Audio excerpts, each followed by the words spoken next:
You're listening to Up and Vanished, episodes 1 through 5, styled by Latote.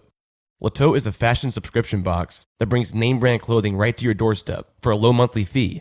Go to latote.com and use the promo code VANISHED and get 50% off your first month. That's latote.com, promo code VANISHED.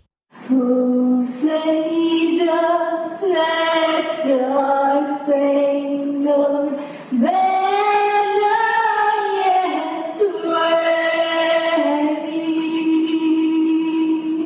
for the land of the free and the home of the brave.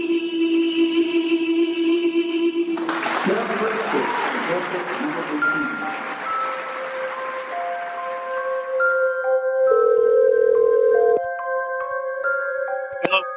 Hey, is Anthony there? Yeah, this is it. This is Payne Lindsey. I'm doing the documentary podcast on Tara Grinstead. Man, this stuff's kind of a little funny talking about.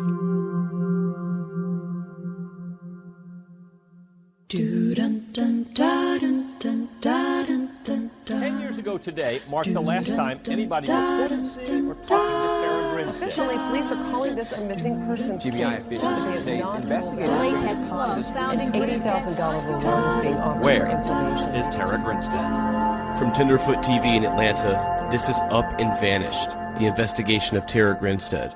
I'm your host, Payne Lindsey.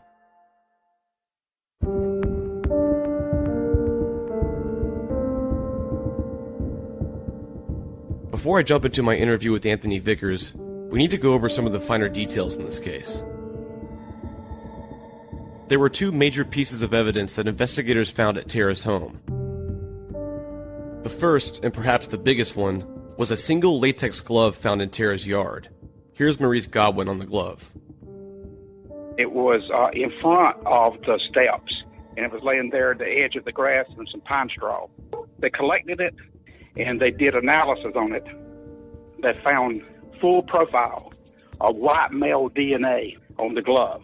And it's been entered into the Georgia DNA database, and it's been entered into CODIS for like 10 years, and there's never been a match. How many people did they swab in this case? Upwards of 200 students, anybody, any males and stuff that knew her. In Georgia, you have to be convicted of a felony to be swabbed. So in Georgia, you have to willingly give up a DNA swab. They can't make you do it. They walk up to you, they ask you for it. If you volunteer it, fine. If you don't, then they have to have enough probable cause to write a warrant and go back and get the swab. Well, my question about the glove is this. If you abducted somebody and you're struggling with that individual, why is the glove even off of the hand to be able to even fall to the ground? Right, so you're saying if you're going to wear latex gloves to commit a crime, why are they off your hands before you leave the scene? I think it's a 50-50 chance that the glove was a plant. The second piece of evidence was a business card found in Tara's front door. But as ominous as that seemed, there appeared to be a valid explanation for it. The card belonged to a friend of Tara's family, a police officer from a nearby town called Perry. Late Sunday night on October 23rd, before she was reported missing, Tara's mom was concerned because she wasn't responding, so she asked this family friend to go check on her. He was called by Faye, Tara's mother, to go check on Tara. So he drove from Perry to Asilla, probably arriving at 12:30 a.m. It would be Monday morning. So Sunday night, Monday morning? Sunday night, Monday morning, yes. So he went to the house, knocked on the door, couldn't get anyone, and left a business card wedged between the door, and then left. Now that we're a little more up to speed, here's my call with Anthony Vickers. I really and truly didn't want to talk to you, but, you probably play nicer if I was nice to you. When people quit looking at you funny, then a damn another thing comes out, you know what I mean? So tell me about your relationship with Tara. Yeah, I mean, we saw each other after out of school. That went on there for a year or two. Okay, so this relationship you had with Tara, was it at all sexual? Oh, yeah. Okay. So when you two would hang out, where'd you guys usually go? Yeah, most of the time it was it was just her house. So was this a serious relationship, or was it more of like a fling or something? Oh, it was kind of a little bit of both, but it was so recent that I got out of school that we kind of kept it, just kept it on the low. Describe to me what it was like when Tara went missing. I really didn't think nothing was wrong there when the GBI came and talked to me. They told me that she missed school or whatever that day. I think it was a Monday. And they come and saw me, and, I was kind of upset with them. They digging going through her house and all that. Been gone 2 days, and she ain't really got a report to nobody, so I didn't really see if I go off the grid for a couple of days and somebody's in my house, I'm going to be upset. So I didn't place it as her being missing till later on. Because, she's grown, single. She go do what she wants to. I really didn't think too much about it there until about, 4 or 5 days in where she's done missed a few days of work and, stuff like that wasn't like her. A few weeks after Tara disappeared, Anthony received a mysterious phone call from an unknown number. All he could hear was a girl that was screaming and crying, and he was convinced it was Tara. Here's what he said about it. It sounded like her squalling on the phone to me, dude. I really thought it was her. I was watching my little cousin, and I had somebody come and get him so I could go figure out what was going on. It wasn't really no overreaction. I still think it was hers.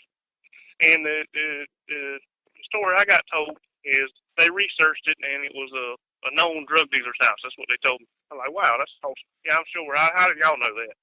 The feedback they gave me on it didn't make any sense. So what went down when the GBI reached out to you? I think they asked me if I would do like a DNA swab. Would I be okay with that? A lie detector and some other thing. So you did a DNA swab? Yeah, I did all that. What were the results of your lie detector test? Oh, they said I was good there. They pretty much cleared me after that. Did they search your property at all? They went through my vehicle and through my dad's vehicle. When all this was going on, I didn't want to get involved. One thing tells you, hey, go figure out where she's at. And the other ones, you see people arrested for stuff they didn't do and stuff all the time. And my thing got to be just cooperate with them, do everything you're supposed to do, and get out their way. Do you remember when the last time you saw Tara was? Right offhand, man, I really don't know. I really don't remember. Did you have any involvement in Tara's disappearance? No. Can you give me the rundown of what happened on March 30th of 2005 when you got arrested at Tara's house? She wouldn't answer her phone, and I went over there and knocked on the door, and she, we were still kind of on the low. She didn't want, a bunch of folks knowing that I was over there and going, and we got in a little argument there, and I went to leave, and the police station only a block away. So the neighbor called, and only a block away, and I was getting in the car. I was actually driving, pulling out our driveway, and they stopped and pulled me out of the car. I was trying to leave and trying to do right. I said what I needed to say and was leaving, and then I couldn't leave. Well, I only lived like 2 blocks down the road, so it wasn't like I made a 30-mile trip or nothing. Before I called Anthony, I scoured every detail in his police report, and I found something kind of interesting. It appeared that there was another man inside Tara's house that day, and this man provided the statement to police. His name was blacked out in the reports I received, but at the very bottom, the officer refers to him in the report with the initials HD. Maybe Anthony could help clarify this. Was there someone else in Tara's house that day? Oh, yeah, there was. I don't know who he was, or he come through the door. He's some guy from Perry, some cop from Perry. What was he like? I only run into him one time, but I had a bad vibe. I don't know what it was. I don't know. Judge the book by his cover, but I didn't like his cover. So this cop from Perry was inside Tara's house that day. This seemed a little strange to me. His initials were HD. Remember the guy who left the business card? His name was Detective Heath Dykes, Perry Police Department. Detective Heath Dykes, Perry Police Department. Initials HD, just like the police report. So he drove there with the sole intent of checking on Tara, correct? Oh, yeah. How far is Perry from Osceola? It's about an hour, 15 minutes. Do you think it's odd that Heath Dykes didn't see the glove on the ground? I think it's unusual. Also, you remember, you're not dealing with just a regular, just civilian type individual. You know, you're dealing with a veteran detective. Possibly the argument would be that it was too dark, but he needs to be asked that question. It was odd that he was inside Tara's house that day when Anthony got arrested. But it was even more odd to me that a veteran detective who drove over an hour to check on Tara Sunday night wouldn't have seen that latex glove on the ground. You would think that there would be a little detective work. But all he did was leave his business card. Fashion should not have to cost you a fortune. With Latote, you can rent your look and get new clothes every single day. You can get up to $700 worth of clothing for only $39 a month. Yes, $39 a month. My wife has always complained about shopping for clothes, but she loves new clothes. For the past month, she's been using Latote to upgrade her wardrobe. In my most recent box, I got a shirt that was great because I opened it at night, not knowing what I was going to wear to work the next day, and I just put that on and wore it to a conference. It was really cute. I got a pair of earrings, and there's a House of Harlow bar bracelet that I love. It's definitely one of my favorite things. Take my wife's word for it and go to latote.com. Just fill out your style profile and sign up to get a custom tote delivered right to your door. And right now they have a special offer for Up and Vanished listeners. Use the promo code VANISHED and get 50% off your first month. So give it a try. Latote.com, promo code VANISHED. From the beginning, I approached this thing with the certainty that there was foul play involved in Tara's disappearance. It just seemed impossible that she could walk away from her life and remain hidden for all these years. But I guess there's always that possibility. I called a missing persons expert named Thomas Loth. He has over 20 years of experience in these sort of cases. I wanted him to weigh in. I think there's a better way that she could have found to stage the scene if she wanted to go missing. The fact that that necklace is on the floor, I agree with the investigator. To me, that's very unusual, especially if her apartment is nice and clean. Now, in the latex glove outside, to me, is obviously a very important piece. I definitely think that the foul play was involved. I rarely have seen maliciously missing women. It's just it's a rarity. If they go missing, it's because someone has abducted them or murdered them. But it does happen. How often, man or woman, do you see somebody who is gone for 10 plus years with no trace at all and they turn up somewhere alive? It's not common at all. But it's possible. It does happen, but it's not because they turned up themselves, because someone informed law enforcement or the family that they saw them. But it would be a case where the subject was missing, and there was a police report filed, but the circumstances of the disappearance showed them that there was a small amount of detail that would reveal that they went maliciously missing, such as they were last seen walking away to somewhere. They went on a run and they went missing in the mountains, something like that. People go missing on their own accord if they're suffering from schizophrenia, and usually the reason they're missing is because they have such paranoia. They choose to follow those conspiracies in their head. It's typically a medical reason. Most people don't really understand that. They think, they just went missing because their life got complicated. But really, a lot of adults go missing because they suffer from their first psychotic episode. They become transient and homeless on the streets.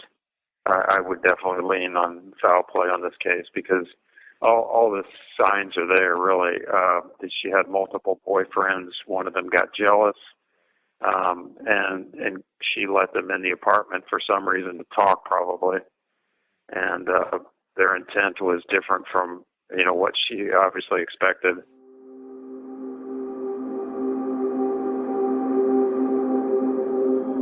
We dated for about 5.5 years. When you say dated, was it a serious or a casual relationship? It was a commitment. That's Tara's ex-boyfriend Marcus Harper in his first televised interview with Greta Van Susteren in 2005, just weeks after Tara disappeared. We did not date other people, but I was honest with her when I said I had no intentions of marriage because of my career. Did there come a time when this dating relationship ended? Yes. She told me she felt like it was time for her to move on. And you're getting dumped, essentially. More or less. Were you upset by that at all? At first, we continued to remain friends, but I felt a little rejected at first. But I brushed my shoulders off, went on and started dating other people. She asked several times about rekindling the relationship, and I told her we could stay friends, but I didn't want any kind of commitment. So then you were rejecting her, essentially, at this point? Pretty much. Did she accept that? No. How many times have you talked to the GBI? 4, 5 times. They've asked you for things and asked you to talk, yes. And you've provided all of it? Yes. When was the last time you actually saw her? The 14th of October. It was on a Friday morning. About what time? Around 9 o'clock. And what were the circumstances? She woke me by knocking on my windows. Is that something common where she would knock on your windows or not? Or is that unusual? No, it's not unusual, but she was crying and was upset about something. She was very irrational, and she told me that if she found out I was dating someone, she would commit suicide. The one person who has been vetted the most is her ex-boyfriend, Marcus Harper. He was absolutely tired of her. He had to hire a lawyer because, in the beginning, because her sister, Anita, stuff was going after him. Basically, his timeline alibi basically clears him. He was right. From day one, Marcus Harper had an alibi, and it was a good one. His alibi begins that Saturday night at the White Horse Saloon in Fitzgerald.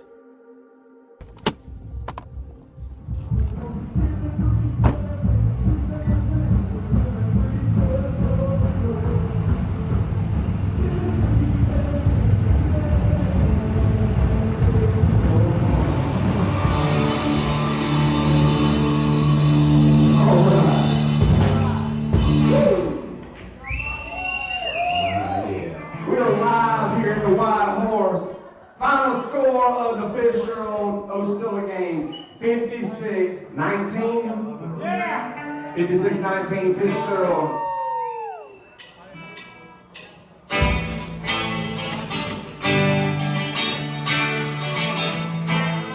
I decided to pay this place a visit. Maybe have a couple beers.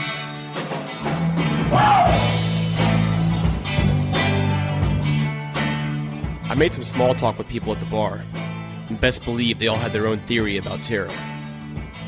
Basically, they were just all talking, and he was like, yeah, you know, Tara Grinstead. I know what happened. I don't know if he was joking, but all the other guys said that he acted like really serious. I heard a rumor she was at a Boone's, come home, somebody followed her. That's it. I believe it's all rumor and bullshit. Some people say the ex-boyfriend, some people say somebody from out there.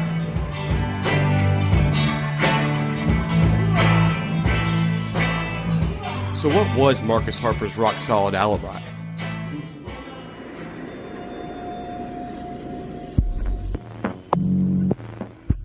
October 22nd, 2005, the night of Tara's disappearance. Marcus Harper left a bar called the White Horse Saloon in Fitzgerald sometime after 1 a.m. and drove to Ocilla. He was looking for his friend Sergeant Sean Fletcher, an Ocilla police officer. Sean Fletcher had known both Marcus and Tara. In fact, he was one of the officers who responded to the call at Tara's house earlier that year when Anthony Vickers was arrested for disorderly conduct. At around 1:49 a.m., according to the account Sean gave to authorities, he received a call from the dispatcher telling him that Marcus was looking for him. Sean contacted Marcus and the two joined up. In the course of the next hour, Sean had at least one conversation with another police officer.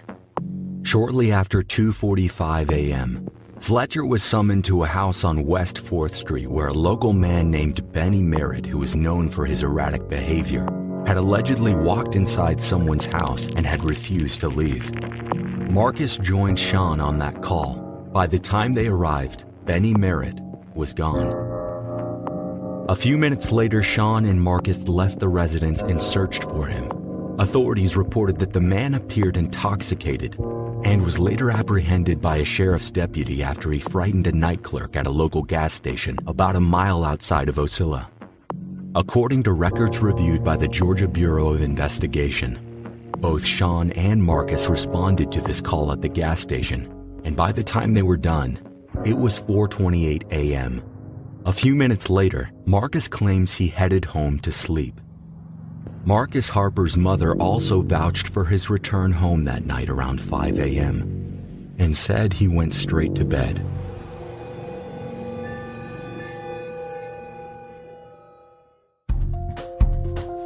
In running a business, one of the most important things is the people who work for you.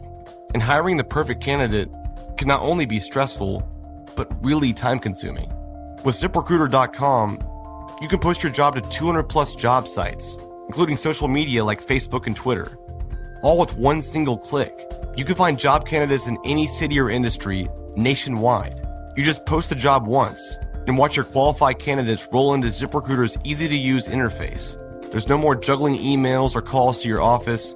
With ZipRecruiter, you can quickly scan candidates, rate them, and hire the right person fast. If you run a business and you're looking for your next hire, ZipRecruiter.com is where you need to go. And right now, Up and Vanished listeners can post jobs on ZipRecruiter for free by going to ZipRecruiter.com/vanished. So, if you're looking for the perfect hire, look no further. Just go to ZipRecruiter.com/vanished. I put in one more records request with Ocilla PD. I wanted the reports on Benny Merritt, just to make sure all the times added up. It was pretty convenient to be with an Ocilla officer during the time Tara likely disappeared. But I can't disprove that either. When all this was happening, investigators were pressed for answers, and they started searching everywhere. But they found nothing. A grimness fueled by the frustration of searching nearly 400 square miles of alligator-infested waters, sprawling farmland, and tangled forest. If she's in here, she'll actually be on the top. To cover this whole county, it's probably going to project to take us another 7 to 10 days. This county is like 380 square miles. We only got like 9,000 people in it. The Ocilla and Irwin County community undertook the most extensive search I've ever been associated with in my career. We searched fields, we searched swamps, we searched abandoned buildings. It's actually a case where we don't even know where the haystack is to look for the needle. Part of the initial search for Tara was a canine unit. Tons of dogs trained to sniff out Tara's scent. Tracy Underwood is the trainer that led this part of the investigation. Dogs can be trained and are trained to find people both dead and alive. In this case, I had dogs that were trained to do both.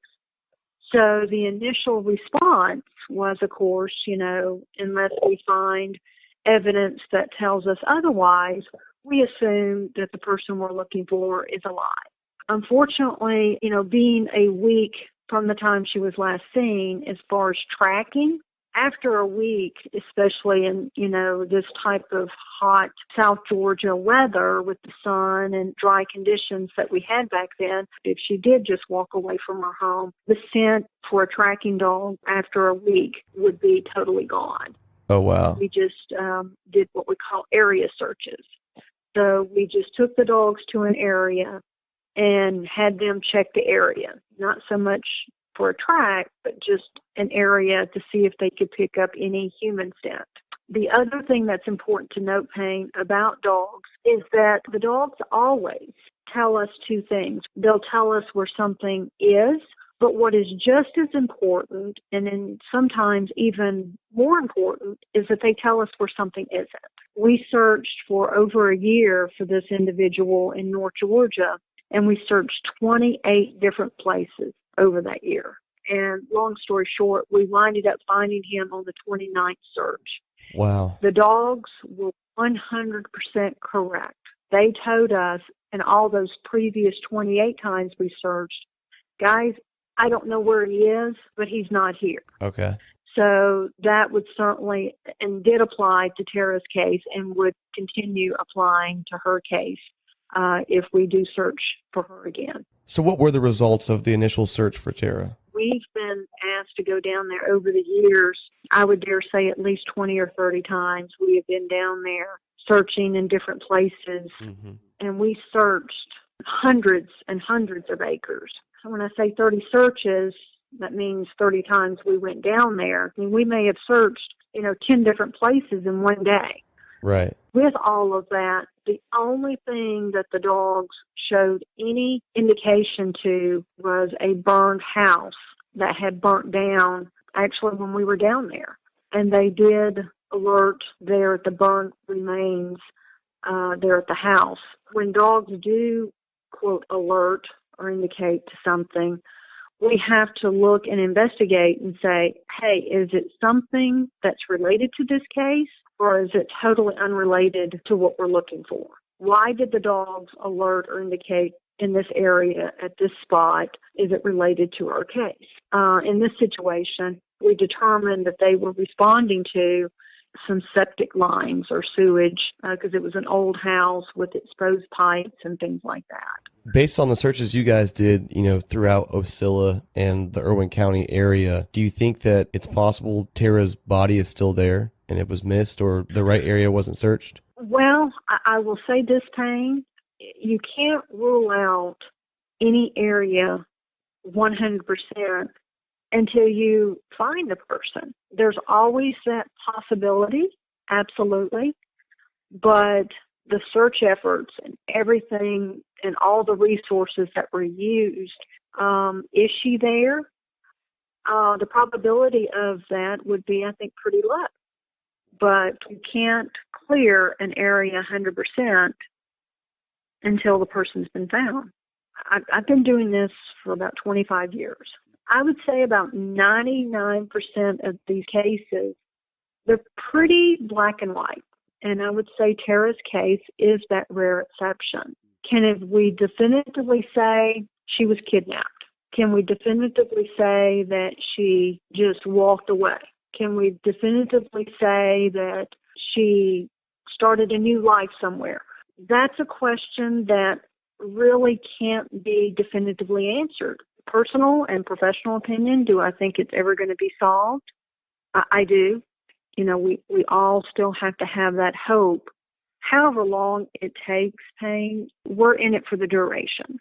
If the officials called me or the family called me today, even after 11 years, I would get in the car, go down there with the dogs, and do whatever I can. No family ever thinks that they're going to be living this nightmare, and certainly not living it after 11 years. I got my reports back from Osceola PD on Benny Merritt. I requested literally every report they have on him. I wanted to cross-check the time of each incident that Marcus and Sean responded to that night. I have 4 reports on Benny Merritt, but not a single one of these happened on Saturday night. None of them. What I'm about to read you has never been released to the public. Tara's emails. On October 14th, Tara sent Marcus's mom an email. On the bottom paragraph, Tara says this: "Just remind Marcus what I said about something happening to me or even him. He leaves it like this, and something may happen to me."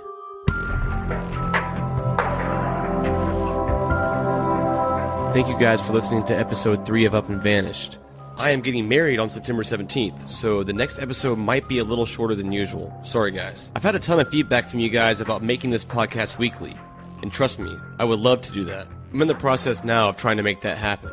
On that note, if you like what you hear, and you want to hear this podcast every week too, you can support that by gifting a small donation of any size on the website, upandvanish.com. All donations go straight into the actual production of this podcast. There's a lot of moving parts to this operation, and every penny is seriously helpful. Also, the winner of the cowboy cookies is Brooklyn Parton. Send me an email on the website, and I'll mail your cookies. Thanks again, guys, for listening, and see you next time.